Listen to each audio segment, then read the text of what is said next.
Hallelujah, praise the Lord everyone. स्वागत है आप सबका हमारे इस YouTube channel Holi ghost productions में। डेली वर्ड ऑफ गॉड्स के लिए सब्सक्राइब करें इस यूट्यूब चैनल को और बेल आइकन पर क्लिक करके ऑल नोटिफिकेशन सेट करें। आइए हम मेरी भविष्यवाणी की पुस्तक में से आज के पवित्र वचन को पढ़ते हैं, जो कि परमेश्वर के दास प्रेरित अंकुर यूसुफ नरूला जी के द्वारा लिखा गया है।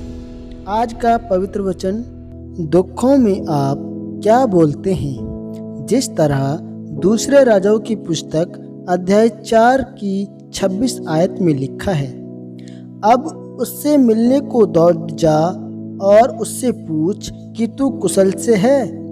तेरा पति भी कुशल से है और लड़का भी कुशल से है। पूछने पर स्त्री ने उत्तर दिया, हाँ, कुशल से हैं।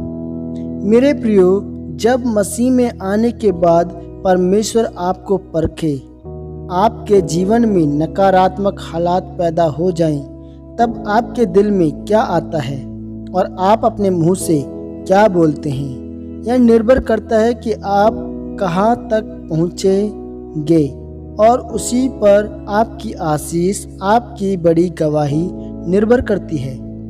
मेरे प्रियो, हम बाइबल में 2 राजाओं की किताब में उस सुनेमिन औरत के बारे में पढ़ते हैं कि उसने परमेश्वर के दास एलिशा के लिए अपने घर में एक उपरोठी कोठरी बनाकर दे दी थी और फिर परमेश्वर के दास ने उसे आशीष दी कि वसंत ऋतु में तेरा एक बेटा होगा।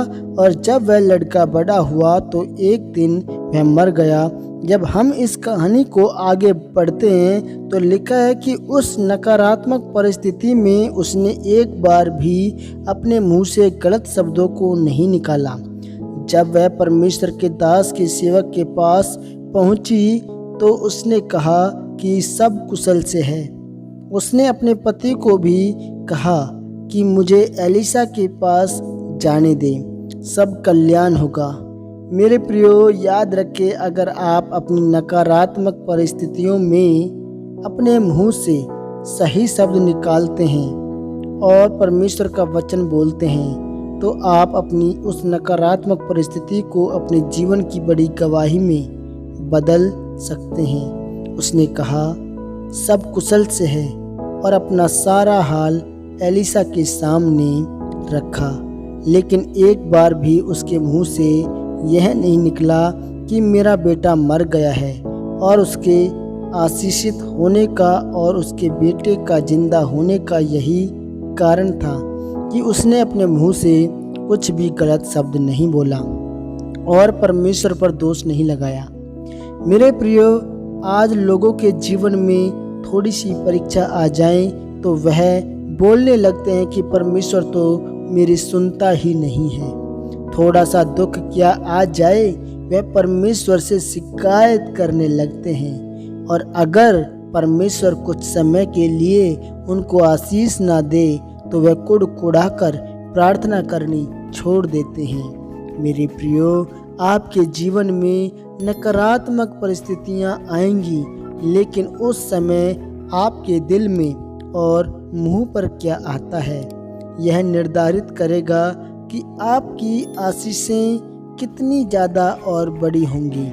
इसलिए मेरे प्रियो, अपने दुख परख और जब आपके जीवन में नकारात्मक हालत बने हुए हों उस समय पर भी परमेश्वर की महिमा करें। उस समय और ज़्यादा प्रार्थना करें, ज़्यादा उपवास करें, ताकि शैतान शर्मिंदा हो और आप जीत सकें। अपने मुंह से कभी भी परमेश्वर को गलत ना बोलें, हर समय परमेश्वर का धन्यवाद करें। और जब आप ऐसा करेंगे तो आप उस सुनेमिन औरत की तरह अपनी बड़ी गवाही के पाएंगे। आमीन। यह अंगीकार आपकी तरफ से किया जाए। सर्वशक्तिमान परमेश्वर, मैं इस वचन के लिए आपका धन्यवाद करता हूँ। पिता, मैं अंगीकार करता हूँ कि मैं अपने बुरे या नकारात्मक हालातों में भी आपकी महिमा करूँगा और अपने मुंह से आपकी ही आराधना करूँगा, प्रभु यीशु मसीह के सामर्थी नाम में। आमीन, आमीन। आमीन। सबको जय मसीह की। God bless you all. परमेश्वर आपको इस वचन के द्वारा आशीषित करे। God bless you all.